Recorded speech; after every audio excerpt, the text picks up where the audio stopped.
По 15 години верба и борба во земјоделието, Васко од Берово крена раце од него. Што ја прели чашата? Невремето што синок ќе го зафати нашето подрачје, значи беше од невидени размери, што дури и по старата генерација на луѓе не паметат какво невреме се случило. Невремето траеше негде околу 30 минути и за тие 30 минути значи направи 100% штета.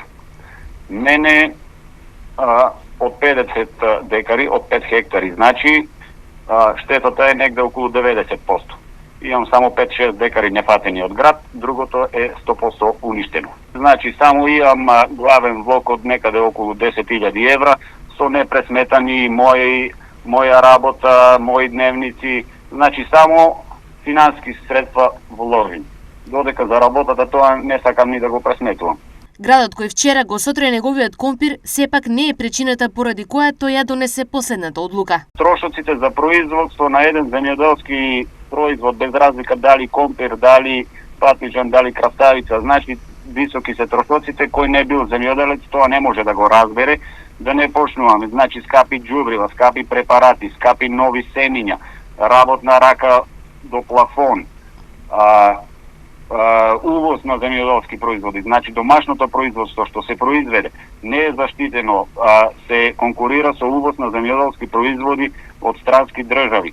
Разочарувањето кај него има стаж, а причини за тоа има многу.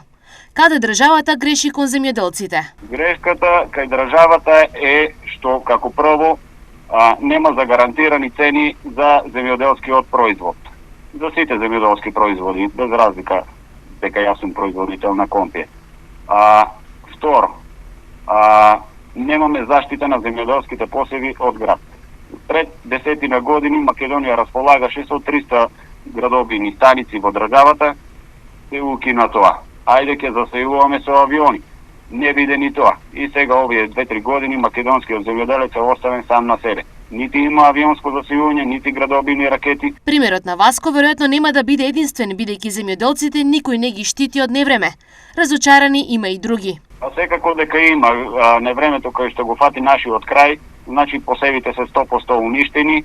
Јас како голем производител, голем земјоделец, значи тоа беше и моја главна екзистенција. Значи не сме вработени никој од фамилијата, главно занимање ни е земјоделието, значи во него вложуваме, од него екзистираме, сите трошоци од него покриваме. Лани имавме наезда на диви свиње, 50% од посевите лани диви свињи ми ги уништија, нити глас, нити абер од држава, ништо. Значи сами оставени сами на себе, нормално дека ќе се откажам, значи јавно тврдам дека ќе се откажам од производство на компир. Значи, не само на компир, значи јавно се откажувам од земјоделието. Со оваа одлука тој влегува во нов предизвик и нова неизвестност. Што сега во животот ќе работи Васко? Ќе го бараме нашиот спас во други држави. Нашата држава штом нема слух за нашите земјоделци, ќе мора да тераме екзистенција во туѓа држава.